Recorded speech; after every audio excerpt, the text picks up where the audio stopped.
আমাদের কলকাতার ট্যুর নিয়ে লাস্ট ভিডিওতে আপনাদের স্বাগত জানাচ্ছে। এটা বেসিক্যালি সেই দিনের ভিডিও যেদিন আমরা কলকাতা থেকে ব্যাক করছিলাম। তো আমাদের সাথে লাগেজ স্বাভাবিকভাবে একটু বেশি ছিল, যেটা হয় যে আমরা বাংলাদেশ থেকে যখন যাই, যেহেতু ওই সময়টায় রোজার ঈদের আগের দিকেই ছিল, সেই জন্য আমরা মোটামুটি ঈদের শপিংটা ওখান থেকে করেছি, প্লাস আমাদের ফ্যামিলি সবার জন্য ওখান থেকে শপিং করেছি। এবং হোটেল থেকে বের হওয়ার সময় একটা জিনিস করতে হয়, সেটা হচ্ছে যেহেতু আপনাদের ক্যাবের যদি সুটকেস বা ব্যাগগুলো না হয়, হোটেলের ওদের সাথে কন্ট্যাক্ট করা থাকে বিভিন্ন রেন্টেকারের। 1200 রুপি নেবে হোটেল থেকে এয়ারপোর্ট পর্যন্ত আসতে। তো একটা বড় মাইক্রোর মতো নিলে আপনার এক গাড়িতে কিন্তু সব কাভার করা, যেহেতু আমাদের ফ্যামিলি মেম্বারও বেশি ছিল। তো আমরা একটু আগেই এয়ারপোর্টে পৌঁছে গিয়েছিলাম, যে নির্দিষ্ট সময় ছিল তার থেকে অ্যাটলিস্ট 2 ঘন্টা আগে আমরা পৌঁছে গিয়েছিলাম। একদম আমরা নিচের ফ্লোরটাতে ওয়েট করছিলাম কখন ইমিগ্রেশন শুরু হবে। ওই সময় এখনও শুরু হচ্ছিল না। ইন দ্য মিন টাইম, যেহেতু লং টাইম, বাচ্চারাও একটু বোর হয়ে যাচ্ছিল। আরেকটা ব্যাপার সেটা হচ্ছে, আপনি যখন এয়ারপোর্টে যাবেন তখন অবশ্যই খেয়াল করবেন যে আপনার হ্যান্ড লাগেজে যেন লিকুইড কোনো কিছু না থাকে।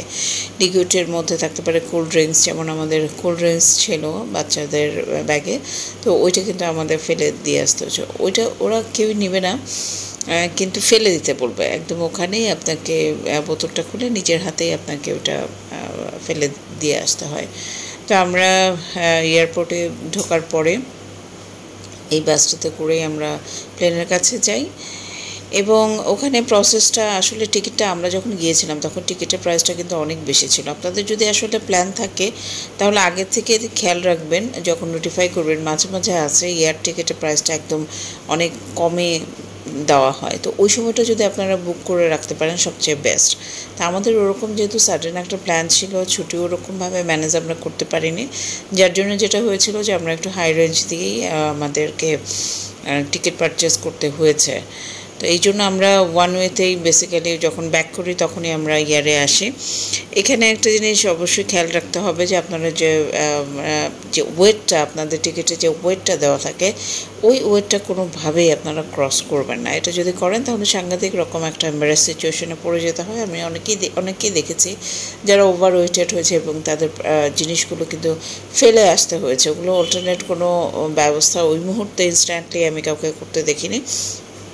আর যে লিকুইড জিনিস যেগুলো আছে, শ্যাম্পু, তারপর ইভেন তারপর ড্রিঙ্কস জাতীয় কিছু, কোক, তারপর রু আফজা, আমাদের একটা, হ্যাঁ এটা তো বলতে ভুলে গিয়েছি, লাস্টের দিকে আমরা পারচেস করেছিলাম, তো ওইটা আমরা বড় লাগেজে দেওয়া হয়নি আমাদের, কিন্তু আমরা হ্যান্ড লাগেজে ছিল, ওটা কিন্তু আমাদের ফেলে দিয়ে আসতে হয়েছে, বিকজ ওটা তারা অ্যালাউ করেনি। বড় লাগেজেও অ্যালাউ করে না, বাট তারপরে যদি অনেক সময় বড় লাগেজে অনেকে নিয়ে আসে। তো এই জন্যই বলবো যে এগুলো খুব কেয়ারফুলি, মানে তাদের ইনস্ট্রাকশনগুলো অবশ্যই ব্যাপারে ডিটেল জেনে তারপরে কিন্তু ট্রাভেল করাটা ভালো, আপনার নিজের জন্যও খুব ভালো। এবং দেখা যায় যে মানে খুব সুন্দর একটা ঘোরাফেরার মধ্যে বলেন কিংবা একটা স্বাচ্ছন্দ্যমূলক একটা ভ্রমণ আপনারা করতে পারবেন, যদি আপনাদের আগের থেকে ধারণা থাকে। অ্যাটলিস্ট সবারই তো এক্সপিরিয়েন্স থাকে না, বাট কিছুটা হলেও কিন্তু আপনাদের ধারণা নিতে হয়। ইউএস বাংলাতে আমরা এসেছিলাম। তো ইউএস বাংলার আরেকটা ব্যাপার ছিল যে আমার হাজব্যান্ডের অফিসিয়াল থ্রুতেই হোক, ইউএস বাংলার সাথে তার একটা ভালো কানেকশন ছিল, যার জন্য তাছাড়াও আমরা মনে হয় কেউই ওরকম কোনো হ্যাসেল ফেস করিনি। খুব অল্প সময়ের মধ্যে যা সময় লেগেছে এয়ারপোর্টে ঢোকা, ইমিগ্রেশন প্রসেস, এই সমস্ত সিস্টেমগুলোতেই, তারপরে বাংলাদেশে নেমে সেখান থেকে এক্সিটে বের হয়ে আসা, এই জায়গাটাতেই বেশি সময়টা লেগেছে। তাছাড়া কিন্তু আমাদের মনে হলো যে আমরা প্লেনে বসলাম আর মুহূর্তের মধ্যে 45 মিনিটসের মধ্যে আমরা বাংলাদেশে কিন্তু চলে এসেছি। সো এটা খুব স্মুথ একটা জার্নি ছিল, এটা খুব হ্যাসেল ফ্রি একটা জার্নি ছিল। বাট ওয়েটিং টাইমটা হচ্ছে আপনার ওই এয়ারপোর্টে যখন আপনি নামবেন তখন ওই সময়টাই বেশি লাগে। আর ইমিগ্রেশনের সময় খুব বেশি সময় আমাদের লাগেনি, কলকাতাতে খুব বেশি সময় লাগেনি, বাট বাংলাদেশে নামার পরে আমাদের একটু অনেক লম্বা সময় ওয়েট করতে হয়েছে। তার দেন লাগেজ আসার জন্য যে ওয়েট করা, সেখানেও খুব বেশি সময়, তখন যদিও সেদিন আমাদের করতে হয়নি। আর ইমিগ্রেশনের যারা অফিসাররা তারা যথেষ্ট রকম কোঅপারেট করেছে। তারা দেখলে আসলে বুঝতে পারে বোধ হয় যে আসলে কারা তাদের মধ্যে সিক্স সেন্স কাজ করে, যার জন্য কারো আছে যে আপনাদের লাগেজ তারা চেক করছিল, বাট কারো চেক করছিল না। ফর্চুনেটলি আমরা খুব স্মুথলি চলে এসেছি, আমাদের কোনো প্রকার লাগেজ চেকিং কোনো কিছুই হয়নি। এই প্লেনের ভেতরে নাস্তাটা দেখাচ্ছি ইউএস বাংলাতে।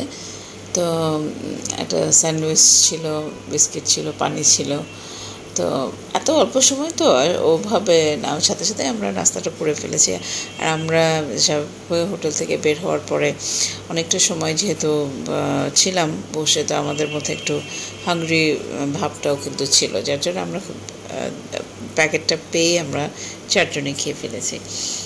কলকাতা ট্রিপ নিয়ে আমার ব্লগ আপাতত শেষ। আমরা যদি তখন নেক্সট আরও কখনো কোনো জায়গায় যাই তাহলে সেগুলো নিয়ে নতুন ব্লগ ইনশাল্লাহ করবো। Thank you so much. সবাই ভালো থাকবেন, সুস্থ থাকবেন।